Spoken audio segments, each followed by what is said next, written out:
जब किसान आंदोलन शुरू हुआ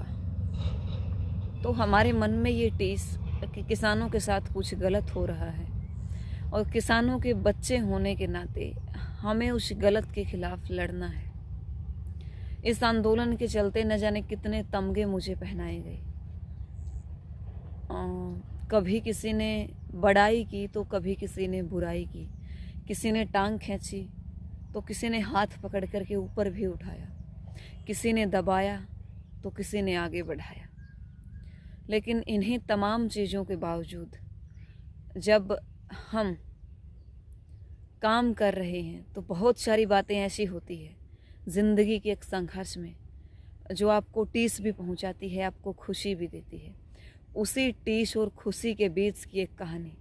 बहुत जल्द एक किताब के माध्यम से आपके समक्ष लेकर के आने का प्रयास करूंगी।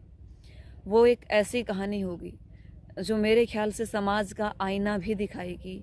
कि इस दुनिया के अंदर, इस देश के अंदर, खास करके हमारे क्षेत्र के अंदर बहन बेटियों को किस तरीके की समस्याओं का सामना करना पड़ता है, किस किस तरीके के लोग उनको मिलते हैं और संघर्ष के अंदर किन किन कुरीतियों से, किन किन लोगों से संघर्ष करना पड़ता है, संघर्ष का साथी होने के बावजूद भी। तो मैंने कुछ चीज़ें महसूस की थी और उन चीज़ों को कहानियों के ज़रिए, और उन कहानियों में कल्पना जो होगी नाम मात्र भी नहीं होगी, रत्ती भर भी नहीं होगी, क्योंकि उस सच्चाई को उकेरने का काम इस आंदोलन के ज़रिए एक नई सी सीख मुझे मिली समाज की। पहले भी हम काम करते थे और पहले भी कहानियों के, कविताओं के माध्यम से जो मैं महसूस करती थी आप सभी के समक्ष रखती जाती थी। लेकिन ख़ास करके पिपली कांड से लेकर के अब तक का जो सफ़र मैंने तय किया इस आंदोलन के अंदर, जिस जिस स्टेज पर मुझे जो जो समस्याएं आई, जो जो मैंने महसूस किया, मेरे को लगा कि कहीं ना कहीं एक डायरी के माध्यम से उस चीज़ को लिखना चाहिए। और वो डायरी आज अपने आप में एक इतनी बड़ी, मैं कहूँगी कि जब पीछे मुड़ करके देखती हूँ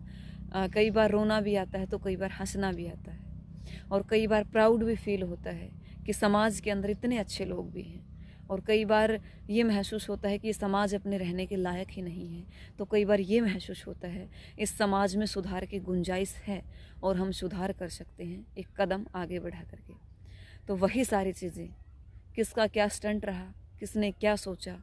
और हमने क्या सोचा, वो सारी चीज़ें, ये नहीं कि उसके अंदर समाज का एक पक्ष दिखाया गया है, समाज के दोनों पक्ष दिखाने की मैंने कोशिश की है। क्योंकि एक लेखक का, एक कलमकार का हमेशा से ही ये दायित्व होता है कि वो उन चीज़ों को उठाए, उन चीज़ों पर अपनी कलम चलाए जो आज समाज के अंदर घटित हो रही है, जो समाज के अंदर एक, मैं कहूँगी, घुन का काम आज कर रही है। तो इंतज़ार कीजिए बहुत जल्द आप सभी के समक्ष, बस इन्हीं उम्मीदों के साथ कि एक संघर्ष के अंदर एक बेटी का सफ़र, एक संघर्ष के अंदर खास करके एक नारी जाति का जो संघर्ष है वो उसके अंदर दिखाने का प्रयास किया जाएगा। उम्मीद करती हूँ कि आपको पढ़ करके अच्छा भी लगेगा और आप पढ़ करके कुछ न कुछ पीठ थपथपाने का काम भी करेंगे और गलतियाँ बताने का काम भी करेंगे। जय हिंद, जय भारत।